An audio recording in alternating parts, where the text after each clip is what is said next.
Hello mga idol, ari naman ko. So, may share lang ko sa inyo mga idol. Oh. Gusto nyo bla mabalaan? Ang ginatawag nga disappearing effects perios inyo. Ari na ko sa gwa mga idol. So, basic lang ni mga idol ya. Edita ni sa CapCut. Tara, let's go!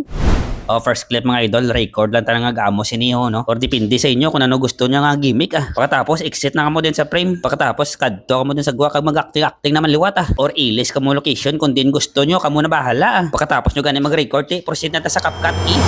Okay mga idol, ari, una tangay mo on, ho. I-delete ya danay ang watermark sa CapCut mga idol. Iduso nyo anay sa punta, pagkitaon, tong watermark ay delete na. Kung makita nyo na ganun mga idol ang watermark, syempre, i-delete na. Hindi na pagmadwa-duwa pa. Ari naman ang sunod tangay mo on mga idol, ho. Pangitaon ko da mga idol kung diin ko da nag-snap, no. So drata may split mga idol. Expand nyo lang mga idol ang timeline na or zoom in nyo para accurate ang aton pag i-split lang mga idol kung diin da may split how. So pangitaon ko da kung diin ko nag-snap mga idol kay dra ko yung may split mong. Gin-expand ko lang mga idol ang timeline ha. Tapos ginabantayan ko da kung diin ko nag-snap dra ko yung may split, no. Okay, dire na ko may split mga idol ho. So pinduton ta lang da ang clip mga idol para puti tapos i-split Pagkatapos move ta lang liwat mga idol biskan pilala da ka frame Sundan nyo lang nang ginimo ko di mga idol dire na ho pinduta lang ang split mga idol. Pagkatapos mga idol, move nyo lang liwat no hasta makita nyo da nga nag-exit na ako da sa frame. Pagkakita nyo mga idol, siyempre split na pindutan nyo ni mga idol tapos delete pagkatapos kita nyo ni mga idol i-remove background ni. Ang nag-snap nila mga idol no. So remove background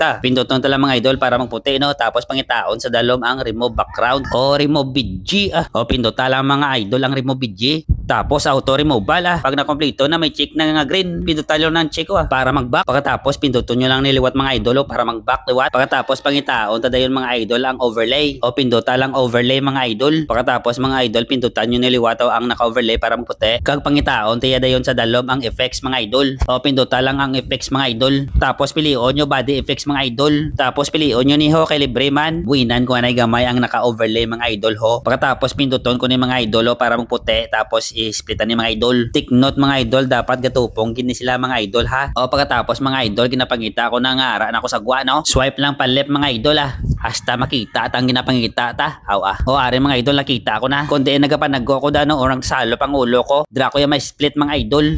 Pariyo siniyo na Andre ko yung may split mga idol. Pindutan nyo lang ni mga idol kag i-split na. Kag i-delete nyo ni mga idol hindi na ni kinanlan. Okay na mga idol. Alright na. Review tabi.